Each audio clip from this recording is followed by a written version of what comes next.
Hi, I'm Edgar Hernandez. And I'm Nuri Robles. And this is Bar Talking Bar. Your access to the heartbeat of New York City's bar and hospitality scene. Hosted straight from the city that never sleeps, we sit down with bartenders, brands and ambassadors, hospitality pros, and cocktail lovers. Whether it's the art of bartending, the hustle behind hospitality, or the wildest bar tales, expect raw conversations and industry secrets. Listen to the people who pour your favorite cocktails and keep the nightlife alive. If you love bars, spirits, and the stories that bring them to life, follow us, share, and subscribe to keep the conversations flowing. The podcast that you didn't know you need. New episodes weekly.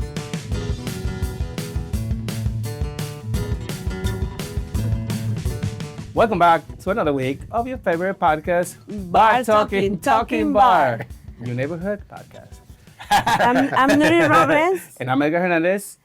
And today, it's another day. But before we start, I want to say thank you to the audience for subscribing, sharing, and comment. And also, we're going to thank you because it's we just celebrate our first anniversary. Well, first year of doing this amazing show for everyone for here. 51. I mean, it's supposed to be 52 weeks a year, but we did 50. So, literally it's a year. Yeah, it's a year. So, did it. We did it. Well, without further ado, why don't you help me introduce our guest today? Edgar, audience, this is our guest today, Rob Nieves. Roberto, Beto, Bobby. Yeah. all the names. Bobby Snow, you know. Bobby Snow. First and foremost, congratulations to you guys. A year, that's a big deal. So like, share, and subscribe. Yay. All you people out there, make sure that you're subscribed to Bar Talking Bar, you know? Yes. Thank you guys for having me. No, thank you. I mean, thank you actually for taking the time today. Of course. As we always say, we know you're working with so many brands these days. Yeah. You work with Bolans, you work with 11 Hour, you work with 10 to 1. Yes. You also have a bar, 210. But before we get to that, we want to start by knowing. When you say it like that, I'm like, oh my God, I do all that stuff. Yeah. And I have my wife and 2 kids, and oh my God, how you do that? It's not easy. Train? I train a little bit. Yeah, a little bit. You know, it's interesting because it just happened over time, right? I started with one brand and all right, cool, I could do one more. And now we launch our own brand with 11th Hour. And to me, it all feels like a synergy, right? Because they all serve their own purpose. And I like the fact that I work on what I believe to be the best rum brand, the best tequila brand, and now the best coffee liqueur. So having the luxury of getting to work with these products that I really love, I think makes it feel like it's not so much work and it's things that I'm really passionate about. And I'm presenting to people that I really like yourself, Edgar, you know, I know you've seen me present some product before, but it's all things that I think can live in the same place, which is helpful. Yeah. And I think it's very important also and interesting that, like people who work in the industry, for whoever doesn't work in the industry, the hospitality and especially you guys that are working with bars and bartenders, sometimes people just realize that, oh, it's just cocktails, right, or drinks. But then we start knowing that, oh, he works for this brand. And that part of the process is also, it's not new, but many people, they don't know how it works. Like for 10 to 1, you're the market, senior market manager, yeah. Which is that, what? So basically, I've been with the brand now for 6 years. And that in brand world, that's like dog years, right? So I've been with them for 20 years at this point. But I've been with 10 to 1 for a very long time. And, you know, throughout the evolution of your career, it's like, all right, cool. How do people know? Are you the brand ambassador? Are you the market manager? What are you? And it got to a point where I'm like, okay, I've been with the brand. I was basically employee, I want to say number 6 or 7, maybe 7 or 8, something like that. So I've been with the brand a very long time, and there are not too many people that have lasted this long. So I said, a senior market manager kind of feels right. And I also work on a lot of the content for 10 to 1 as well. If you guys check our Instagram. I've seen them, yeah. It's very cool, actually, yeah. Thank you. Yeah, the Daiquiri Timeout series was one of those things that we wanted to try, and it went really well. The first one we shot was here at Hanks, not too far away in Bushwick. Yeah. And it went viral. So it got 500,000 views. Wow. Yes. which we did not expect, by the way. Wow. And the first thing Hank told me, he was like, "Hey man, don't make me look stupid, all right?" And I said, "Okay." He's like, "Nobody can make you look stupid." I only dude. got you a 500,000. Only 500,000. He didn't even realize, man, because he doesn't use Instagram himself. So one day he was like, "How many views did we get, man?" And I was like, 300,000. And then we talked a couple months later, and he was like, "How many views did that video?" I said, 400,000. And now we're at 500,000. Wow, that's insane. But that's amazing too, because I mean, the magic of visual arts, right? In a way, yeah, amazing. Well, we were also learning, right? Because it was our first time doing it. And When was it? What year? we're 2026. I want to say this was 2024. Like 2 years ago. 2 years ago. And we shot it on an iPhone. Shout out to Oscar. I'm going to shout out Oscar right here as our creative director at 10 to 1. Nice. He's amazing. Why don't we start by going back a little bit further back? Sure. And tell us a little bit where you're originally from. We know you're from New York, but Yes. from New York. Yeah. So I'm from Jackson Heights, Queens. Represent. Let's go Queens all I day. grew up in Jackson Heights. Nice. Yeah, we talked about this. Yeah, yeah. Where did you grow up? What street? On 94th between Lamont and Denman. I know exactly where you were. Yeah. Okay. So I grew up on 76th Street between 35th Avenue between 76 and 77th Street. Okay. Yes. So I I was was very closer to 74th. Corona. Yeah, I lived in Corona for a bit. So I lived on 97th and Corona Avenue for a little while. Yeah, that was. The like harder Corona. Yeah, that was hot spot too a long time ago. Yeah, it's crazy. I was there in one of those three Well, family guys, I homes. leave you here talking. No, please, Nuri, we need you here. So, I grew up in Jackson Heights, Queens. My family's from Puerto Rico. My mom was born in Puerto Rico, moved here at 16. My father was born here and then moved to Puerto Rico for a bit, came back, but he grew up in Hell's Kitchen in the 70s. So we were talking about salsa. He grew up with the Fania All-Stars. He actually got a chance. I love it. You know, one of the activities we learned actually when we came to New York. Actually, I learned this years ago. That salsa was actually like kind of recreated here in New York. The rhythm and all the blend It of was culture. originated in New York. My father grew up Wow. in the 70s with that disco era, Studio 54, Fania All-Stars. He actually saw Hector Lavoe perform twice. Wow. Wow. And history. And he had a chance to actually request a song from him. It was like Tus Ojos, and he performed it. Yeah. So cool. It's one of my favorite records now. But yeah, I was raised here, went to school in Queens. I've lived in Queens my entire life. So You have siblings? I do not have siblings, no. You're the only child. I'm the only child there. I think my parents had a hard time conceiving, so They only have so much love for one person. That's what it is. that's what it is. Yeah, Yeah. exactly that. Once you get it right, you don't have to keep trying. So they got it. But just me, no siblings. So I grew up with a lot of adults. I grew up around adults, and actually my babysitter, who played a big part in like helping raise me, she was Colombian and was born in I believe Bogota, if I'm not mistaken, and she didn't speak English. So I learned to speak Spanish from her, and I grew up with her kids. So I felt like I had siblings.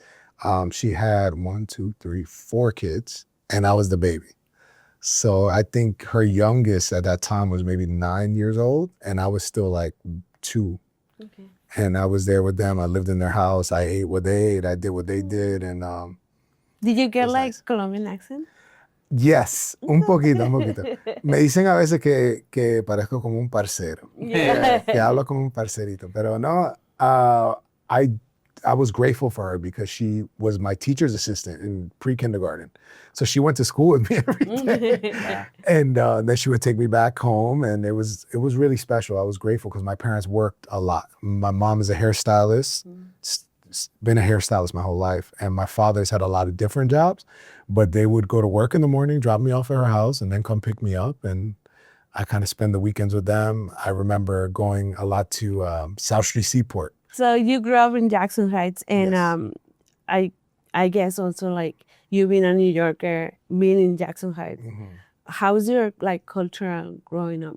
Obviously, you mentioned that you grew up with a Colombian woman, but I did. So she kind of took care of me till I was about 7 or 8 years old. But at home, I remember, listening to salsa music Saturday, Sunday morning. My mom would be cleaning the house. So I grew up very much with Latin culture, but also a lot of New York culture. So I grew up with like going to public school. So I started in Catholic school. I went to St. Joan of Arc on 82nd Street and 35th Avenue. I went there from kindergarten to 6th grade. And then I went to public school, IS 230. And from there, I stayed in public school for the rest of my life. And then we talked about LaGuardia. I graduated from LaGuardia Community College.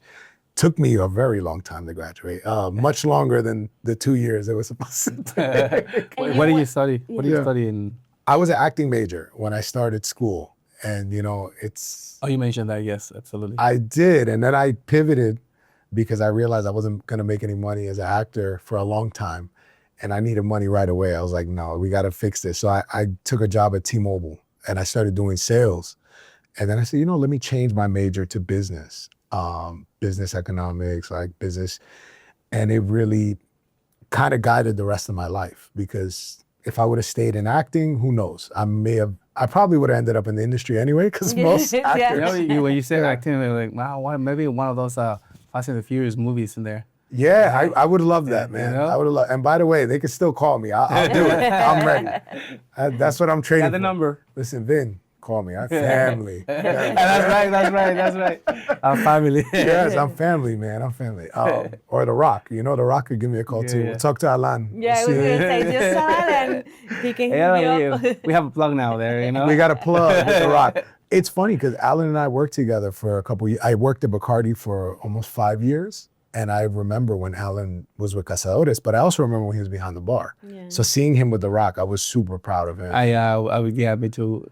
I met Alan a long time ago, so when he was still Dante. Yep, He's same actually, time, yep. Yeah. Mm-hmm. When I did one of my first big events was back with Panorama Mezcal. And I remember some of the bartenders who were supposed to help didn't show up for some reason. And then, so it was just me. And we had Alan jump behind the bar with me. That's why I'm so grateful with him. Wow. I was like, I got you, bro. You need something from me? I got you. I got to tell you, man, the amount of love for Alan just across the board is beautiful to see. But that's the beauty of our industry, right? Like certain people, they stand out, and some brands understand the value behind keeping those kind of people around. And I think he landed in a really great spot. He belongs on like a global stage. So yeah, very happy to see he that. definitely does. And, you know, yourself too, you know? Thank you, man. I know you guys have been known each other for a while, but also I think this comes with the territory, right?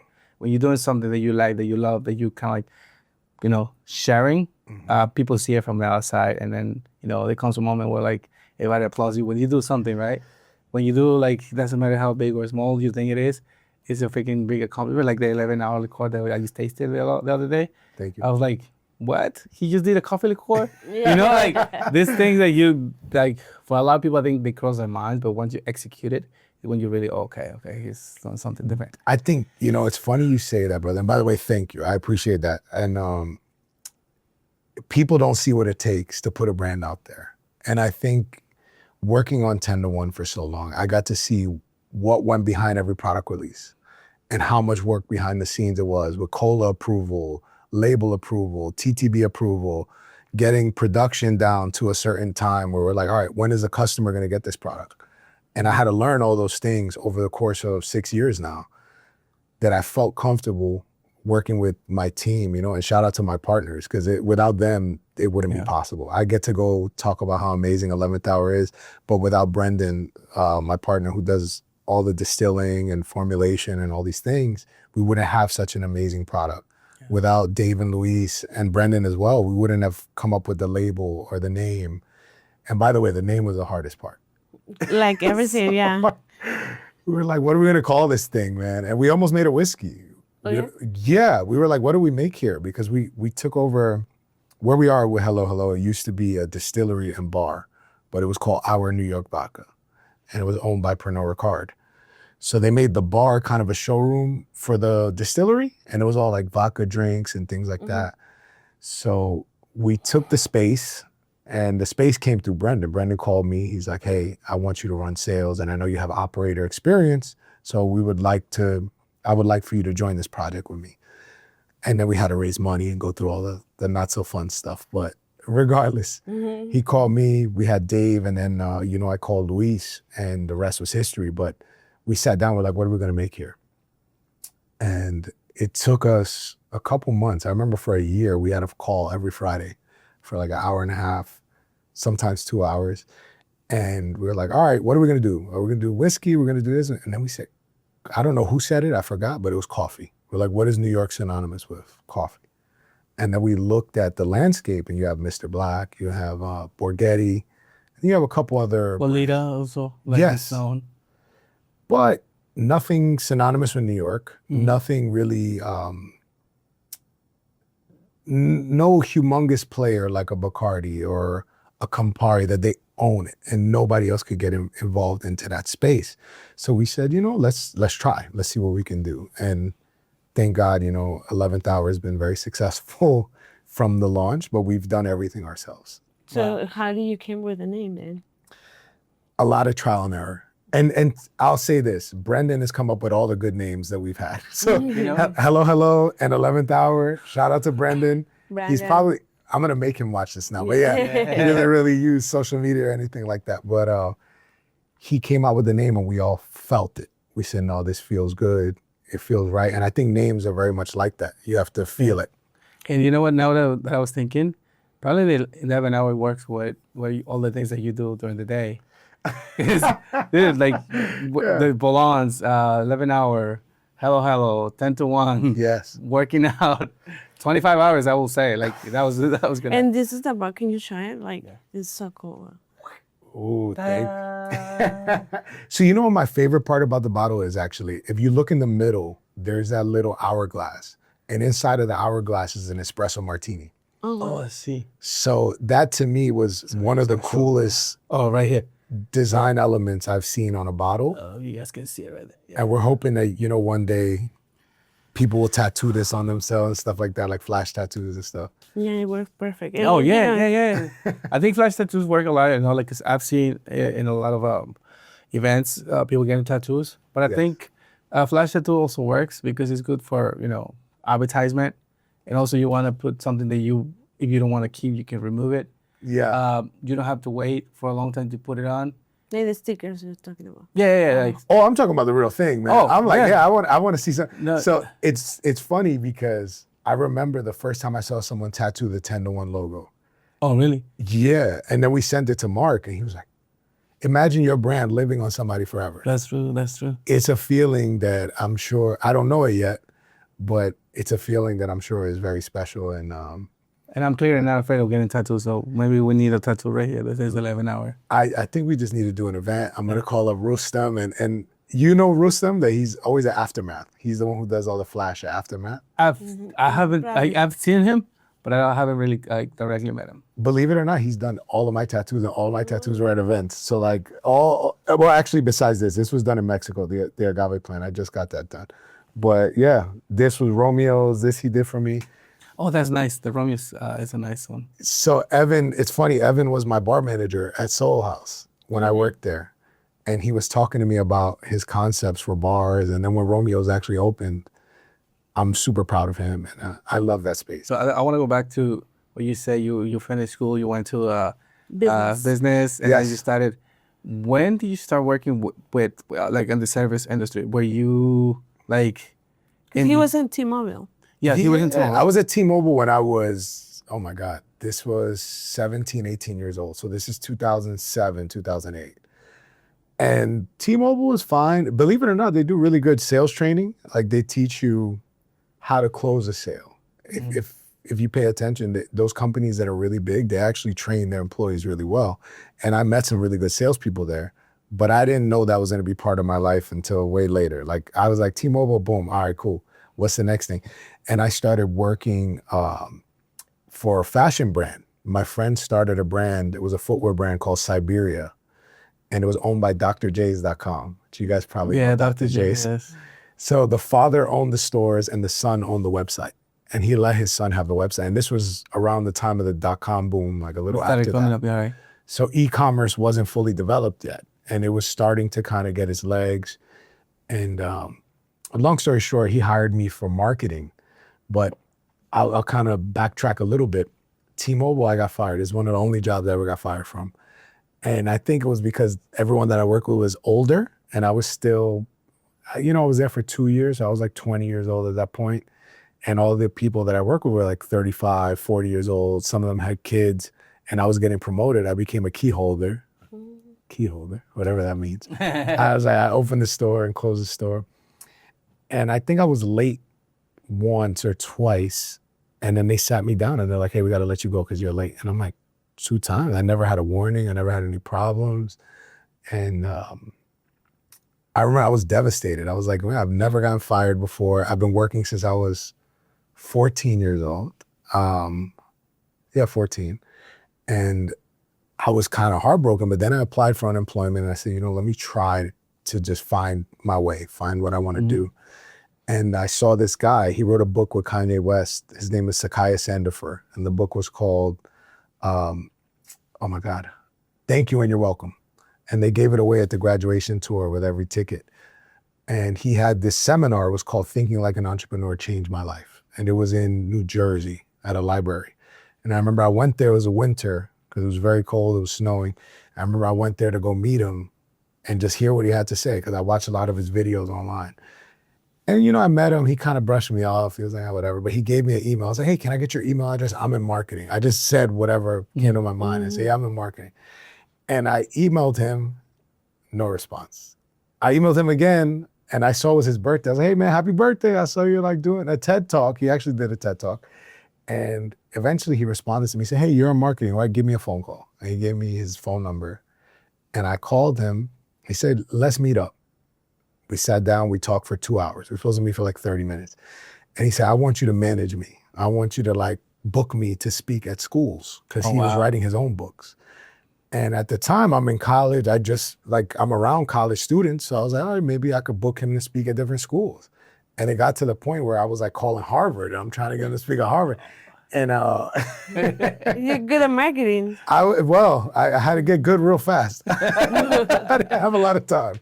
And we started an event series. It was called Thinkers Thursdays. And we were doing networking events where people would come out and they had their business or whatever, and they would network with other people and they would tell them about their services and see if they could work together. And that's when I started really with the service industry, because I was looking for sponsors. I was looking for liquor sponsors. And I was barely old enough to drink. But I'm like, you know what we need? We need a sponsor to pay for the bar. I didn't know I would end up selling liquor years later or work in the spirits industry. But I was like, we need sponsors. And I was reaching out to brands. And at this time, it was all celebrity. Diddy was with Ciroc and all this stuff was happening. But little events like this, people wouldn't sponsor. It just wasn't normal. But yeah, that's kind of where I got my start. And then I worked at a catering hall at some point during all this, where I started bartending. And from there, I worked at Blend on the Water in Long Island City. That was my first real bartending job, 14 years ago, maybe 15 years ago. Wow. Yeah. I want to ask you this, because listen to your story. It reminds me sometimes people are very desperate, or they don't have the patience, or they're hungry to stay in a place, even though it's a long, way to see a paycheck or something. So during your bookings of schools, were you making money? No. So I just made unemployment. Okay. So I was just collecting unemployment, and it was for a year, and it's the only time I've ever done that in my life. But I'm super grateful, because it was very, very, I learned a lot in that time. And I think not getting paid was the best thing that could have happened. Because if I was making money while doing that, I wouldn't have stayed hungry to go. I was going to say, what made you stay? Well, it's one thing when you make $0 a week, right? Making whatever I was making at that time, I don't remember, $500-600 in unemployment. I was like, okay, I could feed myself, I could move around, and I could try and maneuver. But if you're making nothing, they say desperation is the father of ingenuity, right? When you have no options, you find an option, or you create an option, you create a way.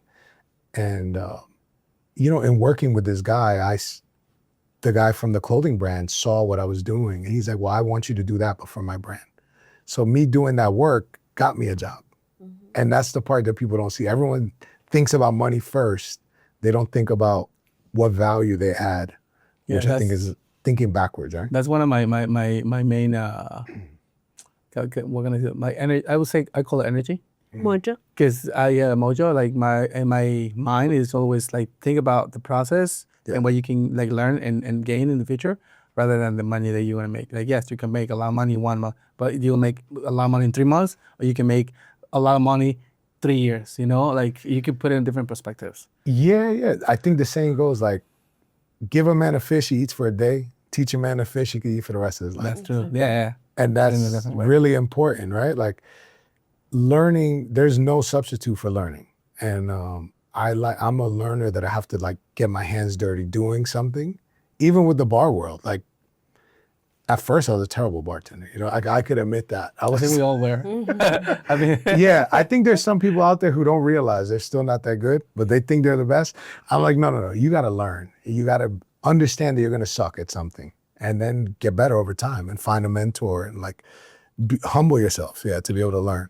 So you work here, and then you move to for your first job as a bartender. Well, okay, so let's go back, right? So I'm at drjs.com for a year. I wasn't making enough money, in my opinion.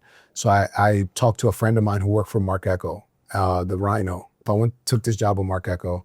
And while I was there, I worked with a lot of designers. So they would put out the mood boards, and I would help them of what I thought was cool or what was going to be trending in the next couple months, because I was a little younger than them. So they wanted my perspective on these things. And it was just interesting. And one of the guys that I worked with, Nagman Chowdhury, he had a store in the Lower East Side called Coat of Arms. It was a clothing store. And he was kind of removed from the store, but his name was on the lease. So he was subleasing it to someone else. And he saw what I was doing there. He was like, do you want to help me with my store? And I'll give you a percentage of the business. I'm a kid. I wanted to be my own boss. I was like, yeah, of course. I'm down. Let's do it, man. Money. Money. Oh, it's the exact opposite of money. No money. So I partnered with him. I quit my job. I'm like, yeah, we're going to run this store. And it's me and my best friend, Ian. And Ian was selling stuff on Amazon. He was selling like phone cases. So I'm like, all right, maybe we get this guy to design phone cases and we use that money to help fund the store. So I had all these ideas. And we did it. We had an office space in Long Island City. We had the clothing store. We were selling stuff online. And I remember the clothing store, we had to work 6 days a week in the store, making no money. And we're selling $30 hats, $30 t-shirts, trying to make our rent, trying to pay ourselves something. And there was really nothing there. So eventually we ended up closing. You know where Lullaby Bar is? Yeah. Shout out to Lullaby Bar. I love those guys. They're great. Not like close to Norfolk, no? Yeah. We were on between Rivington and Stanton on Clinton Street. Okay. So we were right there.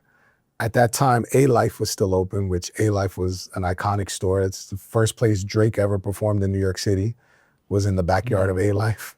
And Wu-Tang Clan performed there, a bunch of these very famous artists. So I was there during this time where we're competing against A-Life, which is a huge brand. We're competing with, I forgot the guys that were across the street from us. They had another store and they were very popular. But it was hard, it was hard. So I had to get a job to make some money. So I started bartending. And I was friends with the owner of Blend. He was opening the new location. And I said, hey man, can you give me a job? I can only work 2 days a week.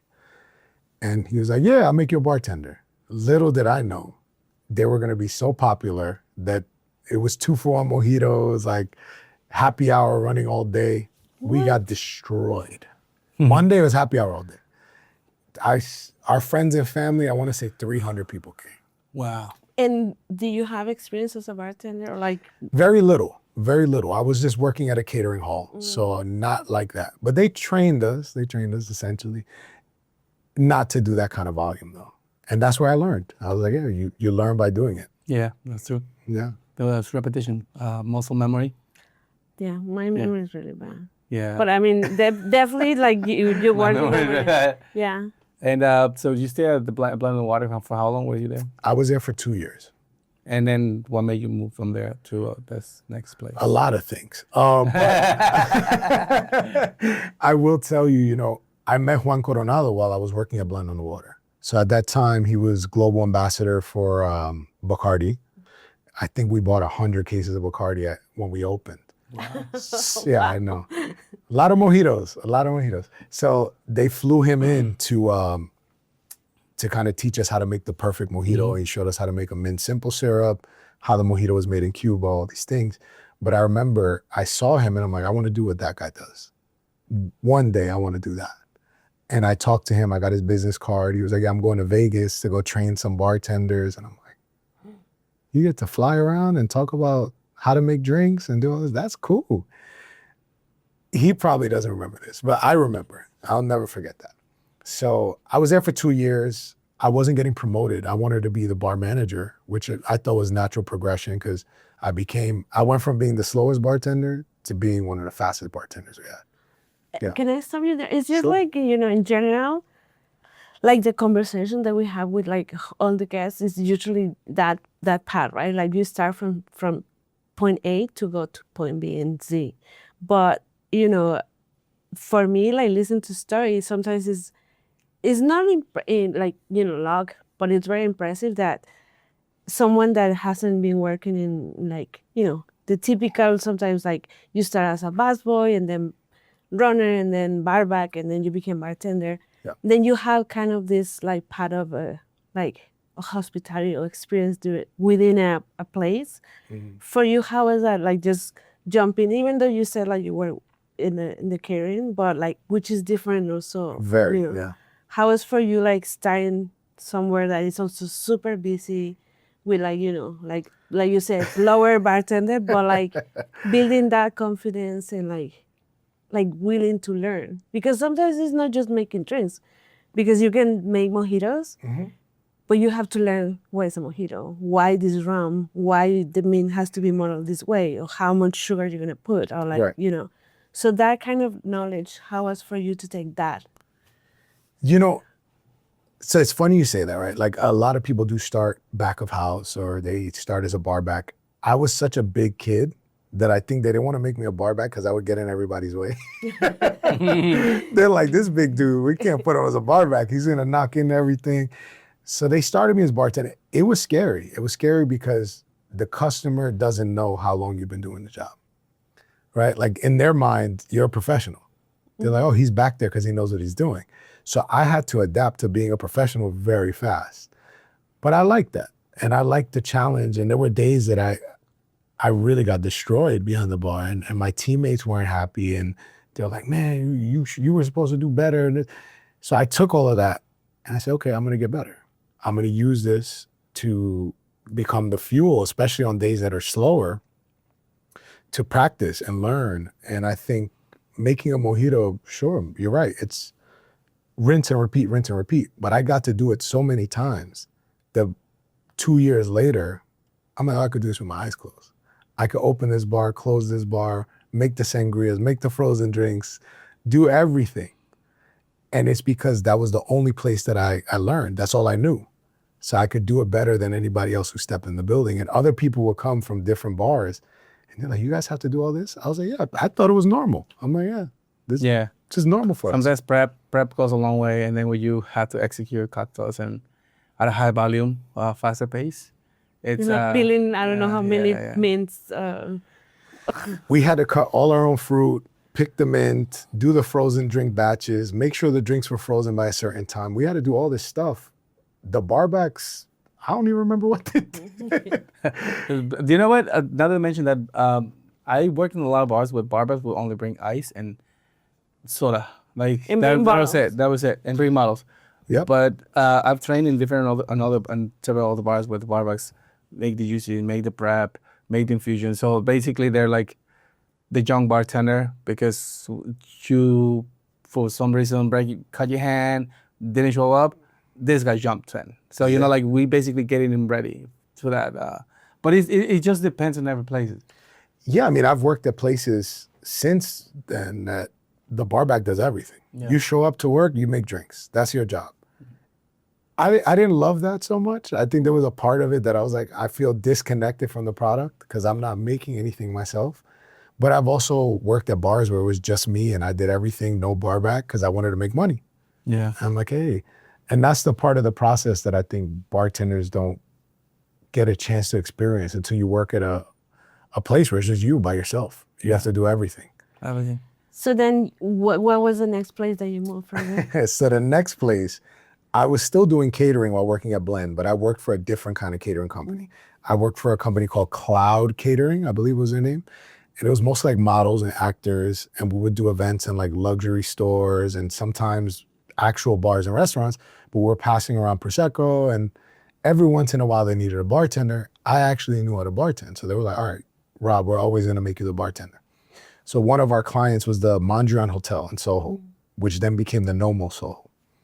And the Mondrian Hotel really liked me. I worked behind their bar many times, and they were like, hey, we want to take you to work for us full time. So I started working there, and it's a beautiful venue. And my food and beverage director, Mateo Vivas, who's a good friend, he was the first person to bring me to meet with a brand. So I went, at that time, I met with Diplomatico, with Manny Peña, which he'll remember. Shout out to Manny, love Manny. That's one of my favorite people in the industry.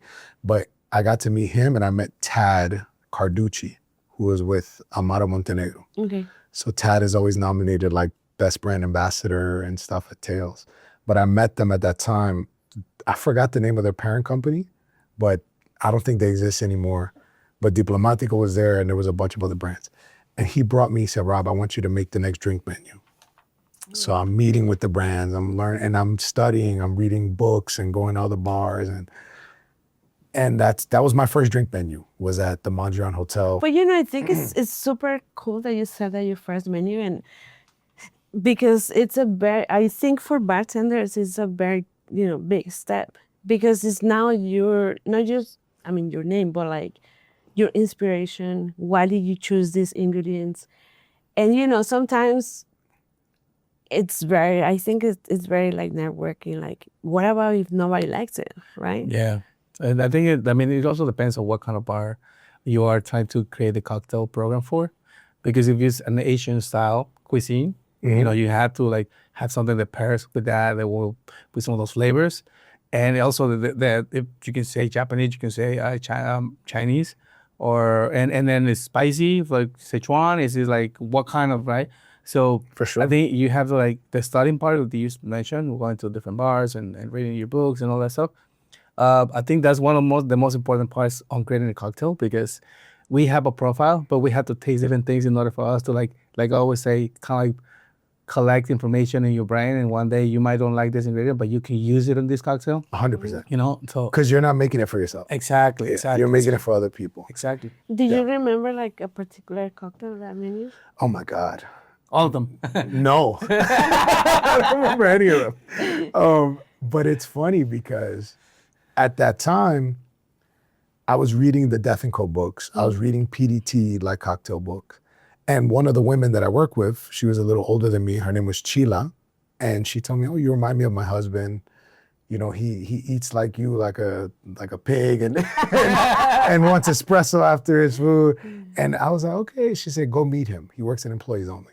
Oh, cool. So her husband, Brazza, who is a good friend, and he's one of the owners of Dear Strangers in the West Village, I got introduced to his wife. And I walked in and said, hey, man, I'm Rob. I work with Chila. And next thing you know, they rolled out the red carpet for me. And they were so nice. I got to meet Steve Schneider at this time. He was still behind the bar, which shout out to Steve. Yeah. Steve Schneider, love you, bro. He's been amazing to me since the day I met him. But yeah, that's how I met the EO guys, and I watched them, and I watched what they were doing. I watched how they work, how they use ingredients, tasting all their drinks. Like the Ready, Fire, Aim is one of my favorite cocktails to this day. I think it's been on the menu for a while, right? Since then, yeah. And I remember Hey Bartender was that documentary that came out, and I watched it. Of the YouTube channel. Yes. That's the first time I actually saw Steve Schneider when he had first come back from the army, and he had like a scar on his head, I think, on the documentary. Yeah, that's right.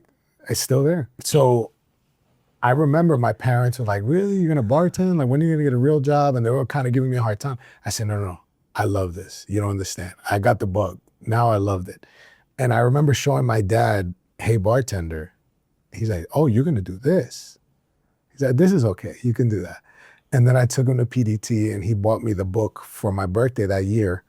And that's when I started really diving into recipes and learning more. And Mateo, the guy I was telling you about, was my food and beverage manager, was friends with Kelvin Kelvin Ufre. Shout out to Kelvin. Like, we love Kelvin. When I first met Kelvin, I thought he was Mexican.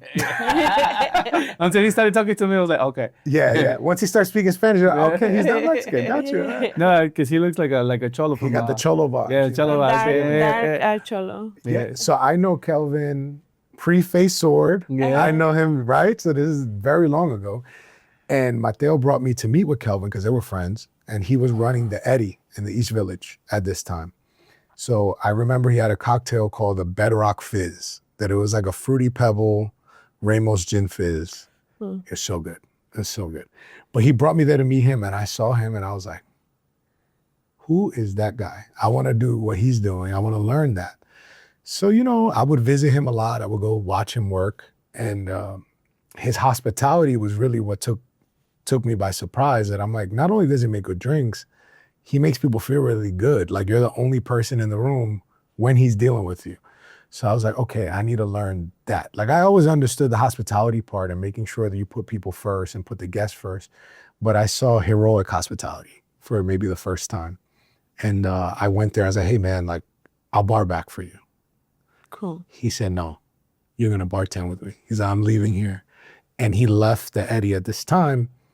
He had a project which didn't end up panning out. So I was ready to go with him. And then him and the owner had like a back and forth. So he didn't end up doing that. He said, don't worry, I have another project for us. We're gonna go here. So we went to this place called Choisters. Choisters. Like cholo oysters or what? You know what? That's a new concept. We need to do cholo oysters. I like it. No, so Choisters. Choisters, I don't know if you know, in the Bed-Stuy, like Fort Greene area, there was a place called Choice Green Market, and they're still there. No. It's like a little bodega style place with sandwiches and fresh juice and stuff. So the owner, he also owns Dough, the donut company. Oh, okay. Yeah. You guys probably know Dough. Yeah, Dough is a Dough, little more famous. So he opened this place, and because it was Choice Green Market, there were oyster bar. He called it Choisters. Okay. So Should have asked your friend to help him with the name. yeah. Well, now we're charging people for names. I'm like, Brendan, what's the name? All right, I'm gonna charge him. I'll give it a check. So Choisters. No, I'll tell you. I just picture myself an oyster with a big pants like Calvin used. Walking. You're like, East Coast or West Coast? Well, unless that's New York oysters. Oh my God. No. So we work at this place, and Kelvin's taking over the program. I'm there with him, and I'm learning from him at this time. I was running his pars, so I learned how to make all the syrups. And he had all these books of Attaboy, Milk and Honey, how they make their ginger syrup, how they do certain things. So I was learning this stuff while I was working with him, and I learned about a lot of classic cocktails that I didn't know about at this time. Like we had a Sotol last word on the menu. So mind you, this is 10 years ago. Sotol was not a thing. It wasn't even that available. I mean, it was, but like it was only like. Yeah, it was like like you mentioned, like I also mentioned it, like the first time I heard Sotol Raicilla Bacanora, it was probably like 2014, and it was because Alex Valencia. Oh my God! Shout out to Alex Valencia. Yeah, I mean, I learned about agave spirits because of Alex. And I tell him that all the time when I see him. So I think he's such an influential guy in the industry, and he doesn't get enough credit for what he's done with La Contenta and. Mm-hmm. Yeah. Yeah, La Contenta in the Lower East Side is really, I think, like I can see his La Contenta in the West Village. Yes. But for me, the first one is like the epitome of like, this is a cool bar. It's an agave Mexican bar, but it's a nice place to stay. Even though it's like tiny. And the good thing also, it was like they're next to the back room. Yes. So he was always like, let's go downstairs. And I was like, okay, let's go. I used to go there a lot. I know a place you're talking about. They serve the drinks in teacups. Yeah. Mm-hmm. Yes. I love La Contenta. And they have a cocktail on the menu, and I don't know why I can't remember right now. It's coconut and corn, de maíz. I don't know how he makes that syrup. It's so delicious. And love Alex. So yes, sotol, and at this time we were working with chartreuse and things that I wasn't really used to playing around with, and I was learning about different kind of fernets. Like we were serving leather beef fernet 10 years ago, Wow. where I'm like, okay, cool. I was expanding my palate a lot, and I never ate oysters. So imagine, you know, I'm at the Cholo oyster spot, I gotta eat the oysters, you know? So I learned, and I'll tell you guys a funny story about that place. So we ended up changing the name to Copper Cliff, and Kelvin and I were there a lot. He needed me to get my food handler's license because we always had to have one person that had it. We only had charcuterie, oysters, little food and stuff, mostly drinks, bar snacks. And I got my food handler's license, and he was shooting something for Esquire. If you go on YouTube right now and you write Kelvin Ufre Esquire, you'll find the video I'm talking about. Yeah, because he's not on social media. He doesn't like it. No, he's the Sucio sommelier. You don't need social media. But if you go on YouTube, you will see him there. And this is the time that him and I work together. So that day he's doing the video shoot, I was there by myself because I had my food handler's license. He's there with the staff, obviously, but I was running the bar, and Pete Wells comes from the New York Times. Oh, wow. My God. I didn't know who he was, so I didn't care. To be honest, I was like, listen, is he having a good time? Because my server came up to me, he's like, hey, Pete Wells is here. I was like, where is he? I didn't even know what he looked like. So he's sitting there, but he's at the oyster bar where we had glass around, so I couldn't get to him. He was getting his order taken from a server. And it looked like he was on a date or something, but long story short, he's there. I'm like, is he having a good time? Does he have everything he needs? Perfect, no problem. We're good. You know, Kelvin, I put in my 2 weeks. I said, listen, man, I love you. I appreciate you. But I also needed to go make money. And I was taking the train there every day, the G train, going through the projects. It was not the best area to work in, but after a certain point, I felt really comfortable there, and I made a lot of friends. So I went to work in a nightclub. I had friends that were working in a nightclub, making really good money. And it was called the Diamond Horseshoe. Oh. This place is iconic, by the way. This is in the Paramount Hotel on 48th Street between 7th and 8th Avenue. Yeah.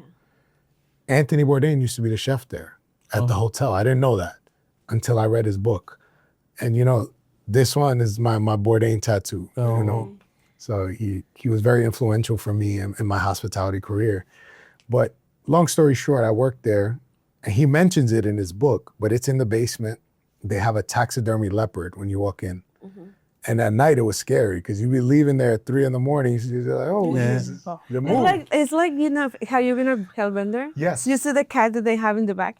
I always think that it's natural, which is not. It's a how do you call it? Un peluche. Un peluche. Yeah, it's a peluche. Oh, it's a big teddy bear. Yeah. Yeah, and I was like, okay, but whatever. It looks like it though. Yeah. It gives me PTSD when I see it. No, it's Just so you know, when I see it, it reminds me of the real one. Well, I remember I would go to work and I would see this thing, and I'm like, all right, cool. But I went from making maybe $600-700 a week to $600-700 a night. Yo. Now we talking. But only like 2 nights a week. So it's never perfect. That's the part that people don't tell you. You know, you make a lot of money, you can only make it 2 nights a week. Yeah. They didn't have a lot of work for us. So it went from one side of the spectrum to the other, but the style of work was very different. The barbacks did everything. We showed up, we got our ass kicked for a couple hours, we left with money. I remember I did the Pride Party for T-Mobile there. Whew. This was a year after the shooting in Orlando, which was very sad and unfortunate. So there was a lot of police. We had a lot of like undercover cops. And I remember I gave my barback money. I was like, buy us all tank tops. So we could make more. We made $1,000, I think, $1,100 each. And there was 10 bartenders, Wow. 6 barbacks, and we all left with a lot of money. Wow. But we rang $100,000 On one night. one night. And just cocktails. All bottles. The 1-in-1s, bottles, everything was, That's a great night, Yeah. honestly. It was crazy, but I got to see it. You know what I mean? Yeah. And I think a lot of bartenders don't get to see each style of service Right. because there's restaurant service, there's cocktail bar service, there's nightclub service. And I was very fortunate to get to see all of them. Yeah, I think all bartenders should at least experience 4 different types of Like hospitality. divers, like you know, who's like the small Neighborhood mom bars. Yeah. that also Yeah. serve cocktails. Yeah, that's what I always say. Like, if you know how to create cocktails, but do you have the speed you build it at this kind of places, like high volume 1-to-1s per se. Yep. 1-to-1s, you can go crazy, make 100 of them. You can also make like 30 cocktails, like prepare or whatever you want to call it. But it's still the same. You just have to like do volume fast because everybody wants the service. Everybody wants to have a drink. And don't freak out. You know, Exactly. because also like if you go to a setup like you are a cocktail bartender, and then you have these places that you have to go, do like free pouring and everything, and sometimes you make mistakes, and then you're like, oh, just move on. Yeah, it's funny because you guys are saying this, and yeah, there is the round building type of bartending, which I got to do as well, depending on where I was. At Soul House, you have 2 jiggers and we're doing like Maison Premiere style, and you go, but if you make a mistake, you can't freak out. You start over, you just go. And that's when really using the cheapest ingredient first, you learn, you're like, oh, this is why people do that. Because if you work at a place that's slow, you're like, well, I'm gonna pour sure, there's nobody there, no problem. When you're busy, you can't. Spirit last, always spirit. Now as an operator, as a guy who has a bar, yes, spirit last, please. Yeah, you have to. I mean, a lot of guys don't understand that there's a process of things. Yeah. But also because if you make a mistake or you forget something, you get distracted because so many things can happen. Yep. And then you can start from all over. Or what I do, I'll taste the straw. Like, because it happens, like you build in 5 cocktails and then you talking to 5 other people, and then you build in also cocktails for service. Then you're like, what's next, right? Yeah. So always like have a positioning, and round building is very important. But also for high volume spaces, you don't really have round building. You basically like, if somebody orders 3 cocktails, you just give them 3, and then next person, right? Like run the card, this, that. Well, this all goes back to menu design too, because if you have 30 cocktails, you're shooting yourself in the foot. You have to make stuff that you're like, all right, I need to make 3 of these, 3 of these, 3 of these, boom, boom, boom. Okay, cool, boom. But it's also, once you become the manager, the owner, the operator, you start to think about all these things differently. Where it's like, all right, cool, maybe I don't need to use that $40 modifier for my cocktails or these things. Like, you start to approach the industry, approach making cocktails a little bit differently than people who are just playing with other people's money. Exactly. And I think that's also really important. Like, everyone says they want to open a bar, and I'm like, okay, are you sure? And I think one of the good things about creating menus is like, because before people like, bartenders or beverage directors were afraid of certain spirits, especially vodka. Yeah. But many people drink vodka. Like if you sell, like as a bartender, like many people drink vodka and or tequila, obviously it's like soda and tequila, soda vodka. And it's good to have one different spirit in your menu instead of like just trying to go crazy having 30 drinks. Yeah. Because then you have someone who drinks whiskey, someone who drinks mezcal, someone who drinks vodka. Yeah, you have to check your boxes, right? Like, there's something for everybody. Yeah, I think it all depends, of course, like, the drinks, but also the budgets. Because a lot of people don't think about, like you said, the operator part. What's the budget for me to create my cocktail? Because, like you say, $40 for a modifier. If I can use an ounce to 2 ounces, then what is my cocktail ratio, and my price is gonna like beverage increase? Cost, exactly. roof, yeah. So I think that's one of the things that like consumers now have never seen, and they only see the prices that we use when it comes to like classic cocktails, regular cocktails, or even with non-alcoholic cocktails. Like nowadays, if you price a cocktail a certain way, it's because the ingredients that go in there. But you also have to try to make profit for the house. You have to pay the rent. It's a lot of things that go behind it, right? That's what they call implicit costs, right? The things that you don't see. Exactly. The things that you don't see, right? And it's interesting because I think there should be a course for bartenders to understand all these things too. Because some places they charge $20 just because.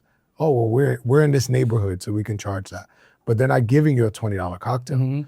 They're giving you bullshit, Yeah. But there are some places who really dial in and try to give you the most value for the price. And I've been on that side too, where You have a DJ every night. You have certain entertainment. All these things come out of those costs. And you have to pay for all of them all the time. But I think bartenders also have to look at being at a bar as like managing your own business. Like if you work at a bar 3 nights a week, that's your business to run. That means you have to promote it. You have to bring people out. I think COVID might have changed people's perception on how it works. And I think one of the important things is the most important thing in the room is hospitality, because you can serve cocktails, you can create menus, you can do certain things, but if you don't have hospitality in in your knowledge, it's hard to like also think like I want to make regulars. So then we became like this popular bar. Then we also have the excuse to charge this amount of money because we are giving you DJ. So the whole thing is experience. Yeah. But hospitality runs first. Hospitality first, 100%. And I think what people don't realize, especially, we said people want to open their own bar. Every investor I've ever had or everybody who's ever really supported me from a business standpoint has been one of my regulars. Yeah, because then they know your ethos. They watch you for years. Yeah, they get to see your career. They see how you handle yourself under pressure. They see, and I don't think enough bartenders think about this stuff. Where I'm like, look, I'm not making drinks for the top 50 judges or the bartender that I follow on Instagram. I'm making drinks for real people. Yeah, and I think I'm gonna quote something that Matthew Quirk said. Our clients or our guests are the blonde line of our businesses. So we don't try if we don't give them the hospitality they deserve, every time they come back, even though they're regulars, they come here every week or every month or every 3 years, then, you're basically not building a business that's going to be successful.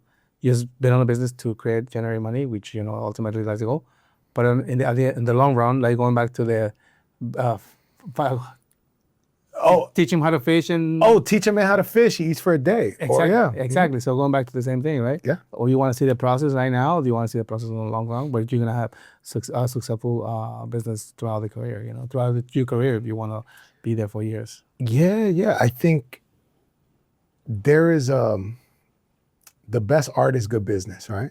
Yeah. Business is an art in and of itself.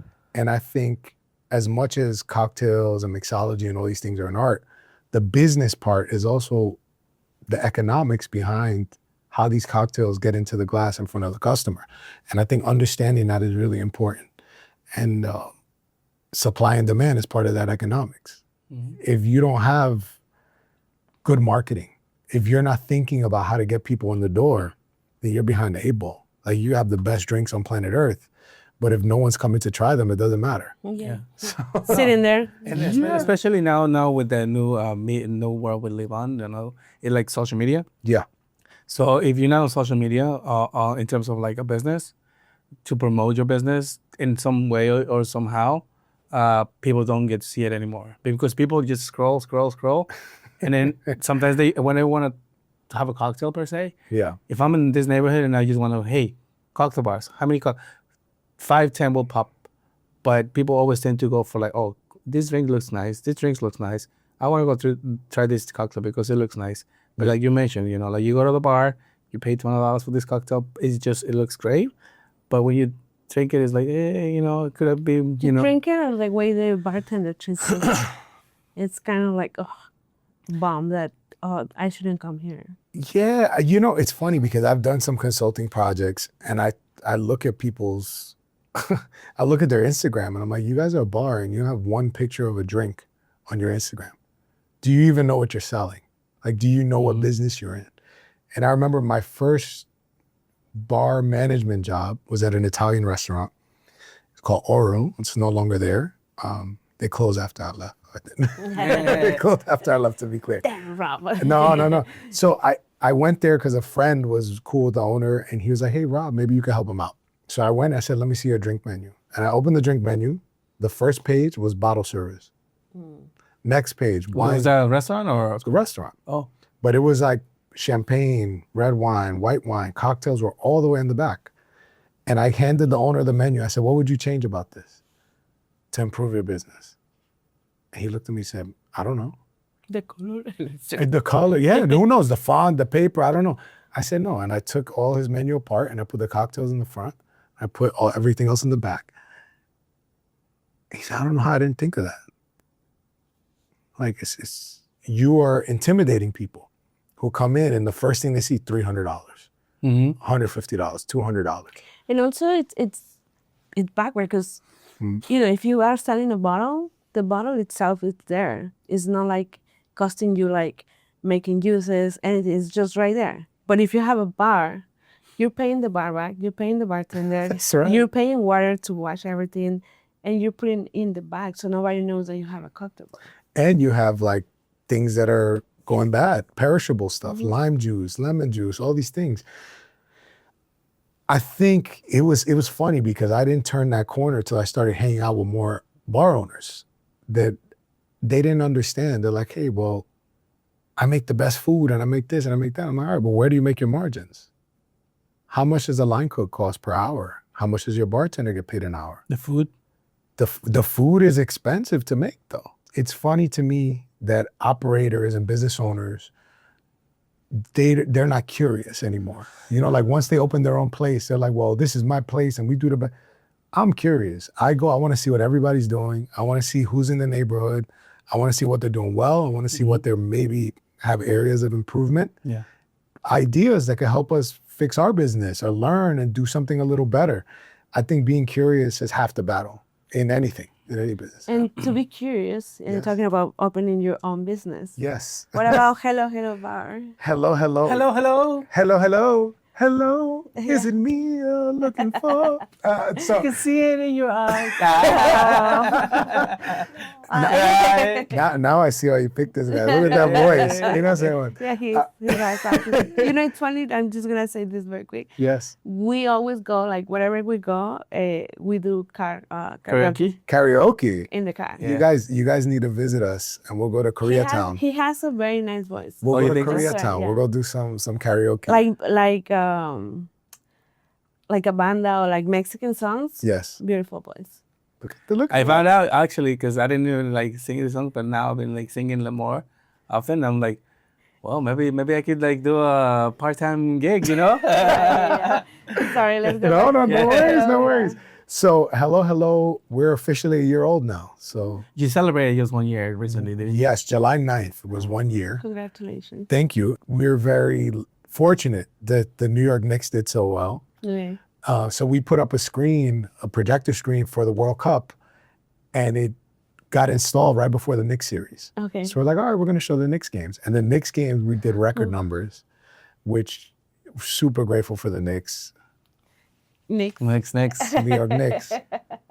Knicks in on 5. Knicks in 5. We outside. Yes. So I remember the first game, we got destroyed. We were not ready. We didn't know. Our furniture wasn't set up correctly. We had to change everything, but it was a crash course. We're like, oh, this is what it's like when we're at full capacity for multiple hours. So we had to change the formation. And also, special thanks to Brendan for putting this together. He was managing that night. And he's like, all right, we're going to turn the tables this way. We're going to do this that way. We're going to boom, boom, boom, boom. And next thing you know, that became our setup. And our floor plan just feels a lot better now. And World Cup was really great for us too, depending on what team was playing. I remember Mexico games, we did very well. Yeah. Yeah, there's a lot of Mexicans in New York, Ecuador. Ecuadorians too. Ecuador, shout out to Colombia. Shout out to Colombia. Yes, shout out to Colombia as well. But yeah, Ecuador, my kids being half Ecuadorian, and I was happy to see it. Happy to see that Ecuador pulled up. There was a lady, she pulled out an Ecuadorian flag when they won. I was like, oh, cool, that's interesting. And my boy Sebas was here from Austin, Texas. He runs The Modern in Austin. Okay. He was here with his family and he came and watched the Hello. I was just in Guadalajara with him at El Pandillo at the Volans Distillery. And he came to New York. He's like, hey, man, I want to watch the Ecuador game. I said, no, come, man, we got you. He came with his father. My dad was there that day, too. It was random. Can you tell the audience where the Hello is located, just in case they haven't seen it? Absolutely. So 151 West 26th Street. So we're between 6th and 7th Avenue, right by FIT. I love the area. I never really hung out there. To be fair, we're considered Chelsea. Chelsea, yeah. Yeah. Chelsea nomad. Which is also really good. Like, I feel like recent years, it passed just the tag, which is very good as well. Like it was on most of the time LGBTQ, but nowadays it's more has more diverse. Yeah, it's a little more of a diverse crowd for sure. Diverse businesses. We just had a bar open on our block, Primrose, which they're very lovely folks. Chitori, this new izakaya concept, they're on 26. Ivory Peacock is across the street from us. So we're starting to create a community. Marquette, which is one of my favorite restaurants in New York, they're 2 blocks away from us. And their chef just won a Michelin Rising Star Award. Wow. Yeah, she was at Saga with Chef Kent. Rest in peace, Chef Kent. Yes. But Chef India Doris, and they're doing some really amazing things there. Time is also close. It's on Time Bar. 23 between Broadway and Yeah, Time Bar is also. Shout out to Aaron. Yeah. Love Aaron too. Aaron, what's up? Shout out to my camera right now. What is the concept of Hello Hello Bar? So Hello Hello, initially, what we wanted it to be, and eventually your customer tells you what you are, right? So I'm gonna tell you what our intention was when we opened, was a high dive. So we looked at dive bars, we looked at all these super high-end bars, and we wanted to create an environment where you can get really high quality cocktails, but it was a relaxed environment where you don't have to be in a suit and tie, you don't have to come buttoned up all the time, you kind of come as you are. And with my experience in helping open other bars, I was working on concepts that had to do with music. So music became very centric for us too. So we have a hi-fi sound system and had a DJ design our DJ booth, DJ Jay Esco, which shout out to Jay. A lot of shout outs today, but yeah, shout out to Jay. He designed the DJ booth. So we have vinyl and CDJ, and we have our crates for vinyl records when DJs come. So it was designed for DJs to feel really comfortable. And with the name, you know, it's everything starts at hello. You walk into a space, Hello. you want to be greeted. And I think this was another thing in the naming process we didn't think about. Downstairs, because we have a distillery, downstairs we have a lab, and there was a photo up there on the wall that was there before we got there. It says, New York, New York, the city's so nice they named it twice. Wow. So I was gonna say New York, New York because of that Frank Sinatra too. You know, New York, New York. did you know Frank Sinatra's from Jersey? Yeah. I And they Crazy. didn't know, yeah. Isn't that crazy? yeah. He wasn't singing about Jersey though. Yeah. It's New York. Because New York, New York is you have to say twice. New York, New York. New York, New York. New York, New York. Yes. Yeah, no, that's freaking cool, man. I mean, opening a bar, I think is great. But before this, since you mentioned you had also a record, we know you opened Record Room too. Yeah, I was part of the opening team with them. Yeah. And then, yeah, go ahead, fine. Yeah, no, I was a part of the opening team with them, and you know, best of luck to them. They're doing very well. But yeah, this project was the first time that I had to raise money, and it was all of us. It wasn't just myself, but we created the deck. We did all these things, and it's really hard to open a bar. Let me tell you, it is not easy, and people they underestimate what it takes, and it's not the skills of knowing about spirits, knowing how to make cocktails. Like, these are skills that you're not trained with working for other people. You have to go and find it yourself, or surround yourself with people that know how to do it. And I think that's really important for bartenders out there. Like, you have to hang out with people outside of our industry. You need to have lawyer friends. You need to have friends that maybe could invest in you one day. You got to have friends that know how to All the keep permits. books, permits, all these things that you're not used. Bookkeeping is number one. Having accounts payable. Like, there's so many bars and restaurants that are on COD all the time because they don't know how to do their accounts payable, accounts receivable. Exactly. So these are skills that are very important to have. And then you mentioned that you have a friend that also kind of part of this tequila. Yeah. Oh, yes. Can we talk a little bit? Volans Tequila. So this person is one of my best friends, Justin Cezanne. He's one of the best food and beverage photographers in the world. He was working with Volans Tequila. He met Christina and Chad, and they were 10 years into their business. So yeah, let's definitely show off that bottle. So there's our reposado, which is probably my favorite reposado on the market. I love it. It's so delicious. And you know, part of working on tequila, I have a new appreciation for agave. And I told myself I would never work on agave products because there's so many people out there that work for tequila brands. But this was kind of right place, right time. And Justin introduced me to Christina. She is an ambassador for not only agave, not only tequila, but for Mexico. You know, born in Guadalajara. She went to school there. She took us around and she's like, yeah, this is where I went to school when I was in grade school and middle school. And I used to hang out here with my friends. And this is where I would go play hooky with my girlfriends and do this. So I went to Guadalajara and I felt like I was at a second home too. This is my second time visiting there. And it was just beautiful to see the fashion, the culture, the food.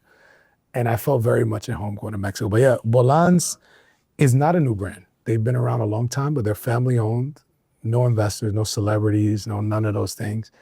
And they're raising their kids in Guadalajara too. So they live there. They're not just visiting to see a distillery. They work in El Pandillo with Felipe Camarena, which people probably know Felipe mostly from G4. Yeah. So G4 is super famous brand now. Yeah. Massively successful, but yeah. This is made in the same distillery? This is made by Felipe Camarena at El Pandillo. Yes. So same distillery. Wow. Yeah, because G4, I've tasted it in the past. It's really good.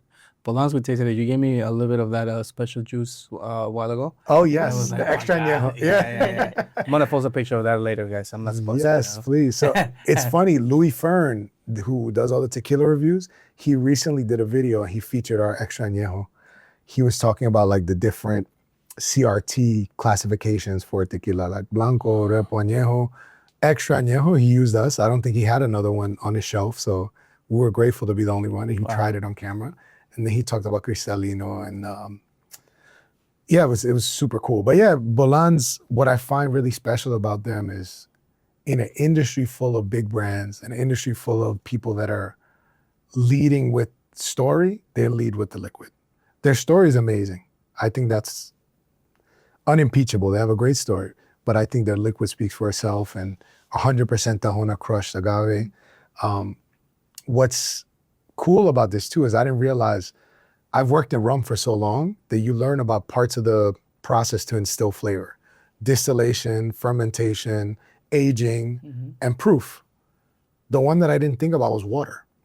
Which is the most important. So important, right? When you're talking about a spirit that's 40% alcohol, 60% of that is water. So what makes Bolans and G4 very unique is Felipe uses water as a flavoring agent, but also from a sustainability standpoint, the way that he sources the water is also very sustainable, which is really, we got to take our hat off to him because he runs one of the most sustainable distilleries in Jalisco. Wow. By far. Like our Tahona is solar powered, which is crazy to think about. Yeah, yeah. I think it's mostly like powered by donkeys, you know? Yes. Well, he has one, the original Tahona that I believe belonged to his grandfather. It's in front of El Pandillo. He has it sitting there and it's a big stone wheel, but he's a civil engineer. A lot of people don't know that about Felipe, and he designed the distillery in a very unique way where it's on a slant, where everything feeds each other through gravity. Oh, wow. So very different level, right. you know. And you know, brain. it's I want to mention something that you said before is that sometimes people, they don't know how much effort is to, we know that it's like thousands of brands, and but putting the effort on like the logo, the bottle, the everything. And one thing that I learned a while ago is that I was in a place, and then this guy came and is like, oh, I do tequila, and like I just went like, so let me ask you something. Why you think like if you show me your bottle, it's gonna be better than this other, knowing that we have 1,000 of tequilas, right? Sure. And he's like, honestly, I don't think we can say it's better. It's just different ways. And then he explained me something that just like blew my mind, because he told me like, it depends on fermentation, what type of fermentation. Like there's a chemistry thing that every different brand can use, and even they can be in the same town, but something changes that makes it different. And I feel like that makes change my view of like, I want to try this as well. Not because it's better or no, it's just because probably they put something else that this doesn't have. That's why they taste different. Yeah, right? For sure. I think what you're saying is true. Like the aging process, the water, which is our main ingredient, because at the beginning of the process is always the same. You harvest your piñas or your hearts, you cook them, you grind them, you ferment them, and then you distill it. Once it's distilled, is when it goes to either an aging process on a barrel, also depending where the water comes from. Yeah. Kentucky, Tennessee, what kind of, wine, port, whatever. And then the water, the minerality sometimes in water has a lot to do with it. People don't think about it, but I'm going to put in, if you have whiskey from Kentucky, Yes. any kind of whiskey, and if you try anything from the Baby Gin in Brooklyn or the Applewood, you'll taste the minerality in the water because it's from water from up north. And if you go to New Paltz here in New York, you ever like pull some water from the faucet, it has this kind of like iodine, kind of like funky aftertaste, because it's from the wells. So they actually dip. It tastes like agua de rancho. Agua Agua de rancho. rancho. Yeah. Well, also with beer, right? Yeah, Like you exactly. think about local beer versus beer that's imported. They do taste different. All these things play a factor. So Volans, the interesting thing about the brand itself, G4 is a blend of two different water sources in their Blanco. Rainwater and spring water. So the rainwater is collected naturally, you'll see it if you go to the distillery, how they capture the rainwater. But Volans has the addition of deep well water. So we make 3 Blancos that are then blended, and that's Volans Blanco, which then becomes Volans Repo, Añejo, Extra Añejo, and so on and so forth. But there's no shortcuts in the process. Getting a chance to see it up close, it's like 48 hours cooked, right? Open air fermentation for 48 hours. Our Extra Añejo that you tasted, I tell people, yeah, it's 7 years old, but it takes the agave 5 to 7 years to fully mature. So we're waiting 13. that time. Yeah. 13-year process. And that's the part that people don't see with agave. They see, 6 months in a barrel. Why is it the same as a bourbon? Because corn, grain, all these things are readily available all the time. Yeah, that's what I said. That for me, even though I'm not like a tequila or like a mezcal person, I'm a rum person. Oh, really? Yeah, but I really admire, I really respect tequila and agave because it's a plant, obviously, that it takes 5 to more years to like wait for one little thingy to grow and make it a tequila, which, if you have a whiskey or rum, the grains are like available all the time. I agree. I think tequila is very similar to wine because you also look at the lot numbers. People don't really check the lot numbers on tequila, but every bottle should have a lot number so you know when it was bottled. And let's say every batch, there should be some variance. If you're not using additives, maybe this particular part of the year, the agaves are a little sweeter. So you're going to get a different end result. Yeah. And I was just in Guadalajara, 15 de Mayo, we did our last bottling, and it tasted so delicious that I kept the bottle from that particular lot, and I just have it sitting at home. Yeah. And now I understand why people chase. That's what I tell. That's what I tell sometimes at the guests when I'm trying to educate people when it comes to tequila or any spirit in general. But mostly like tequilas, mezcals, because they take a little bit of while to be harvested. The rain has a lot to do with it. Sometimes you have a year or 2 years without rain, so those roots have to dig a lot deeper, and then they're stressed and they have to like absorb more of the minerality. That way, sometimes they're like green, grassy, wet rock, like that aftertaste. And when you taste tequila, it's also the same thing. But also, it's like tequila is a little bit sweeter in a way because the cooked agave is more pronounced. This is not cooked on an herb pit. That's what makes it a little bit different. But I think people is also afraid of the smoke process, like because they think, it tastes like gasoline, it tastes like barbecue. But really, it's a process. And also the addition of water again, like I'm so happy that we're talking about water because people don't really think about that, and it's one of the main ingredients too. Like, yes, you have you just distilled spirit, but you also have to bring it out to proof to be exported. Because if you have it at 80 proof, 95 proof, 110, 130, there's certain levels that you cannot export to different countries or states. And that's 100%. All the things that people don't see that. Well, it's interesting, right? Because you see in agave now, still strength is the trend. But what's interesting about still strength, this is something that I learned in rum. In helping work on some of the 10-to-1 releases, we learned that at different proofs, this is a whole different liquid, whole different thing. 5 Origin Select, 92 proof. It took us, I think we proofed it 13 or 14 times. And Mark never did anything above 86 with dark rum. So we were like, hey, we really liked this in 92. And then he really liked it. And he said, you think people will get it? Because the regular consumer, they don't understand. They're like 92. No, it's too much. But you don't understand the flavor changes at 92. You get more green apple, more different flavors present themselves at these proofs. And I think with still strength tequila, you're starting to see that too. Everybody kind of has to have their addition now. Yeah, a lot of brands are doing like 100, 110 proof. And I think also another part that is very important to remark with like, in terms of like educating guests or like even though like new bartenders is that avoiding doing shots without knowing what you're drinking, because I feel like, yeah, you can have a single shot of like whatever spirit you want, but I always... Depends on your day.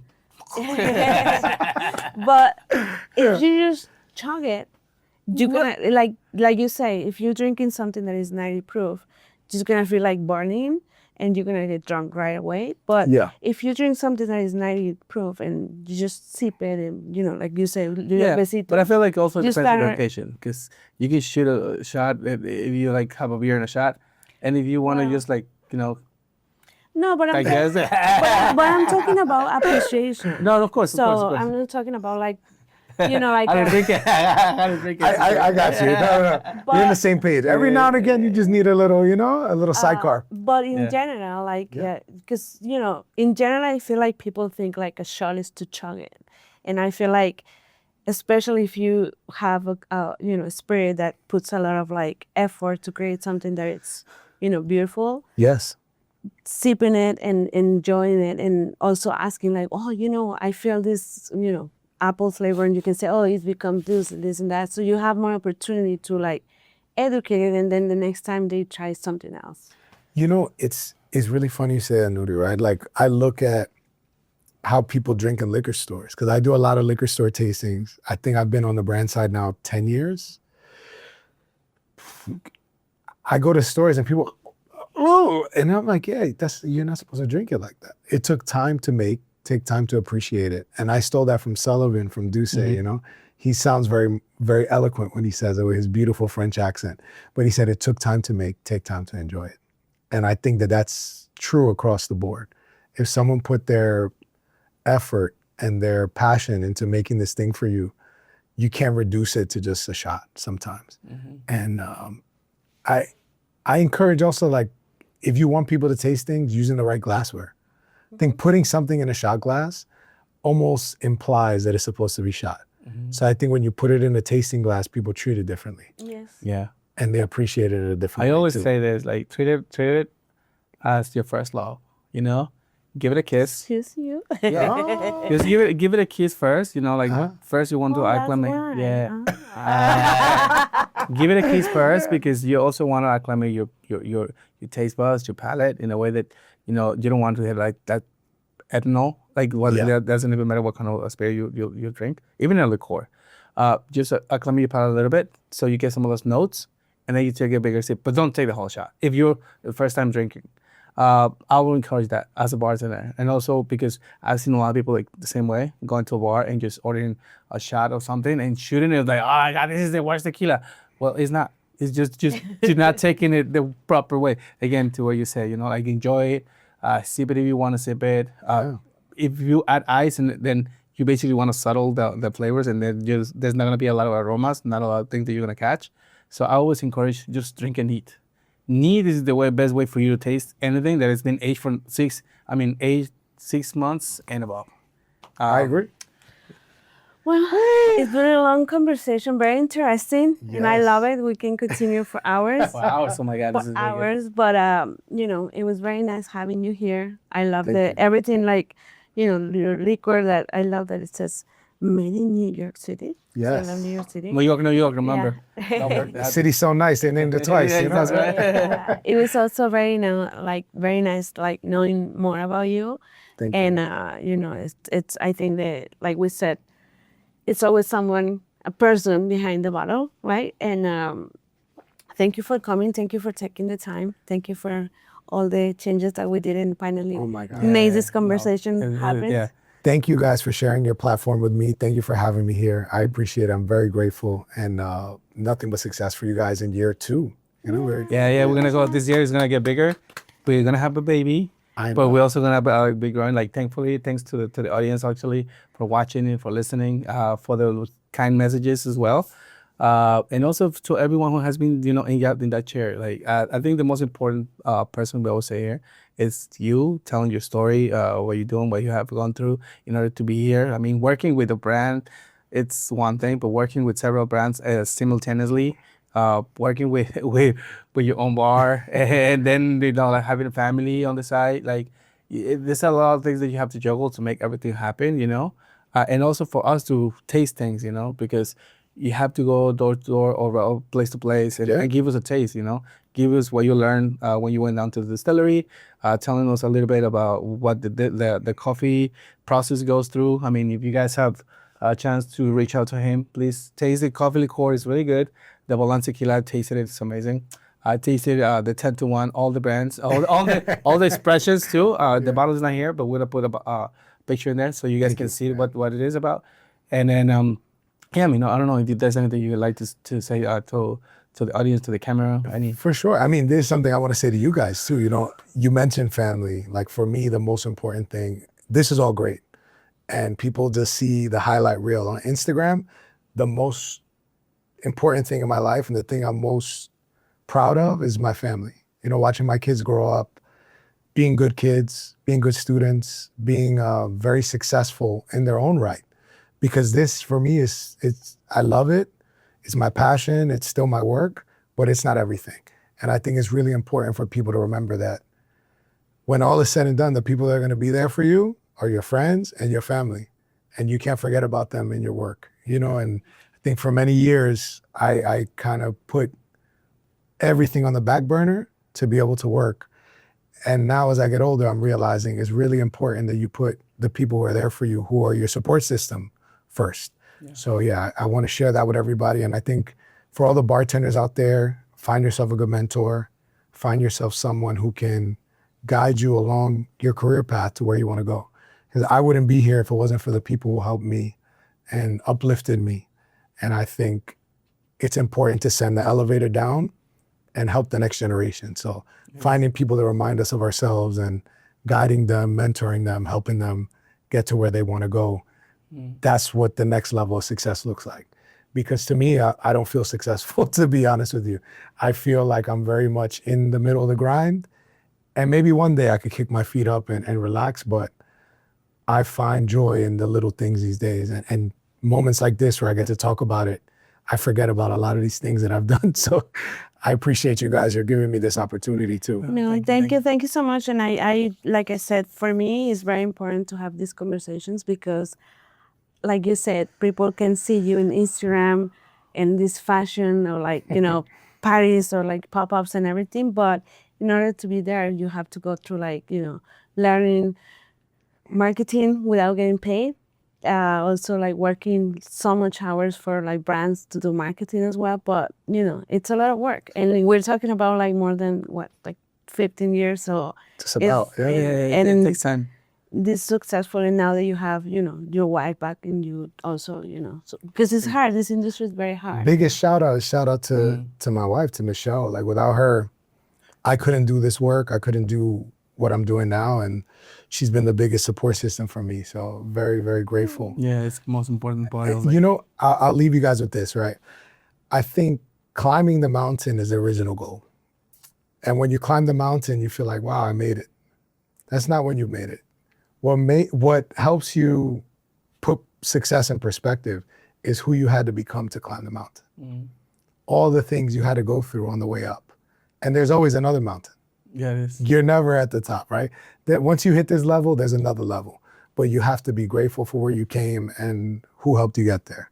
And I think that's very important to keep in mind when you're striving for anything, is that what makes the process special is who you have to become to reach those goals. And hopefully it's somebody that we're all proud of, right? This was a great thing. Yeah? Thank you so much. Thank you so much for everything.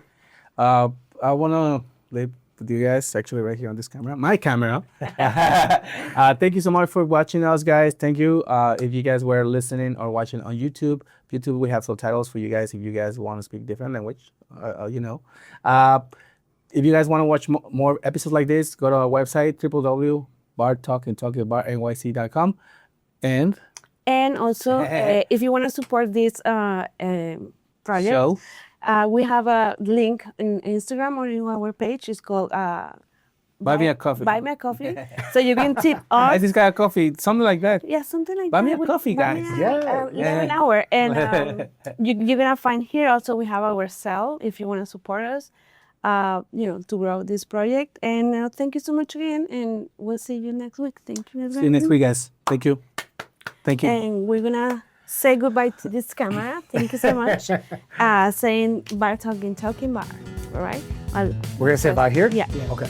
1, 2, 3. Bar talking bar. Bye. Sayonara.